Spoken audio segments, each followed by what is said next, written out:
What's up, everyone? Jazz Gonzo here. What's next? A late afternoon, let's go into the evening edition. This is the first of three. And with this first one, I haven't really done much, only because so many other people have covered it in a much more broader base than I have. But those hardcore fans of DC Comics have not missed one beat. And we are talking with the embattled actor, Ezra Miller. Yes. Here we go. This comes out of Yahoo. WB still standing by Ezra Miller, Flash movie, despite new controversy. New controversy, really?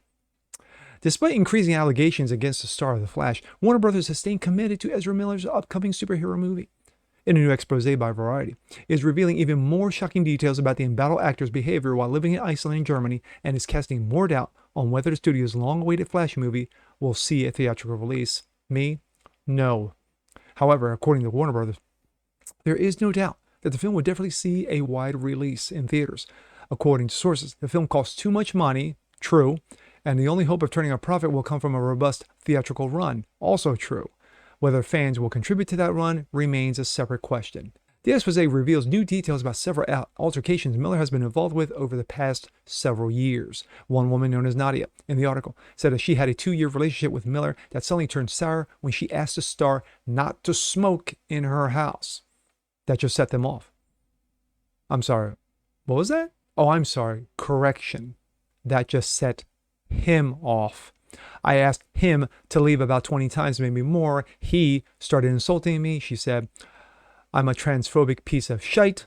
I'm a Nazi. It became so stressful for me. He was going around my house, looking at everything, touching everything, spreading tobacco, leaving on the floor. It felt disgusting and very intrusive.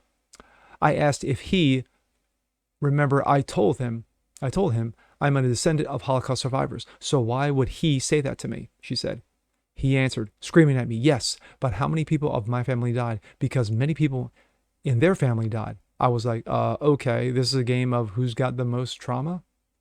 Miller, however, eventually left when Nadia called the police. However, 30 minutes later, they returned, seemingly trying to break down the door to the apartment building and screaming that Nadia has stolen his passport and money.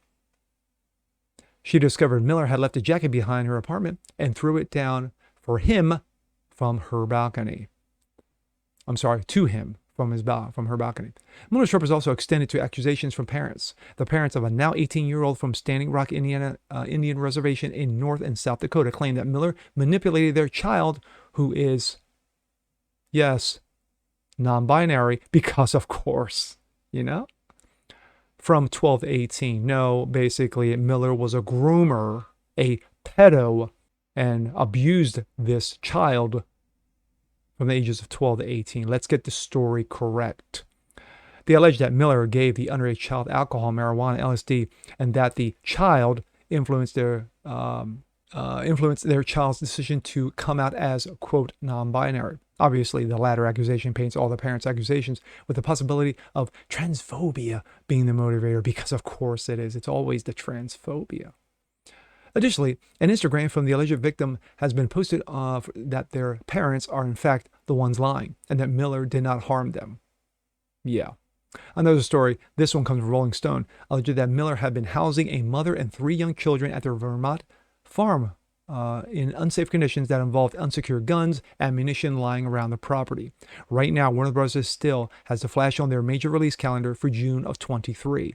Whether any of these accusations turn into something more, and they will, and whether or not the film does or does not come out remains to be seen. Ezra Miller should have been fired from day one. The second he chokeslammed that girl at the 7-Eleven, or whatever kind of convenience store it was, while drunk, he should have been fired. WB should have canned his pansy candied ass right then, right there. Should have ripped up the contract. Done. You finished. But no, they kept him on. They housed him. They fed him. They protected him. Because of course he's a victim. He's a victim of transphobia. No, Miller, you're a dude. You're a groomer. And a pedo to boot.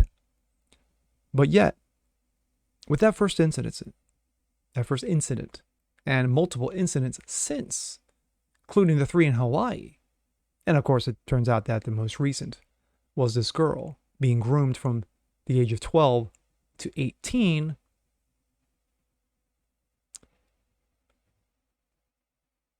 that's a problem. It's a serious issue. It's nothing to laugh at. It's a serious issue. But yet, Hollywood treats this as they're the victims and we are the problem because we're pointing it out.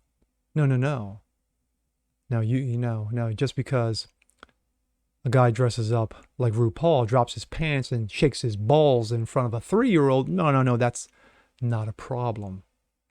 Nothing to see here. Nothing to see here. Go home. Go about your business. When you had Harvey Weinstein running around for over 30 years doing his grooming versions, on the casting couch, they turned a blind eye. When you had Corey Feldman, who was running around for over 20 years saying, this is what goes on in Hollywood, the child abuse that goes on in Hollywood. I seen this firsthand. I was there. I seen this shit happen. Corey Feldman was basically told to shut the fuck up. Until finally the quote-unquote Me Too movement came and Corey Feldman was actually, he was right. But yet they won't give him any credit. No. They won't give him any credit. No. It's all about the woman in Hollywood. They're the ones who deserve the credit. But anyway, of course, Me Too is dead. But anyway, they should have fired Ezra Miller's ass and brought in Grant Gustin, who should have been given the role in the first place, per one Stephen Amell, or at least should have read for the part. But at the end of the day, when it took a trial with Amber Heard for WB to finally fire her and delete everything out of Aquaman 2 except for maybe about 10 minutes, is that what it's going to take? Is it going to take Ezra Miller taking a dump in a bed for Warner Brothers to finally see the light? But then again, if they keep him on, Warner Brothers is going to get everything that they deserve. And I mean everything. Because if this movie's released, it will be burned to the ground. They will destroy this movie on contact. And who will do that? We the fans. And with that being said, I'm Jasper Gonzo. This is What's Next. Want to see more just like this? Please leave a comment below. Like it, share it, subscribe to it. And we'll catch you guys on the next one. Peace.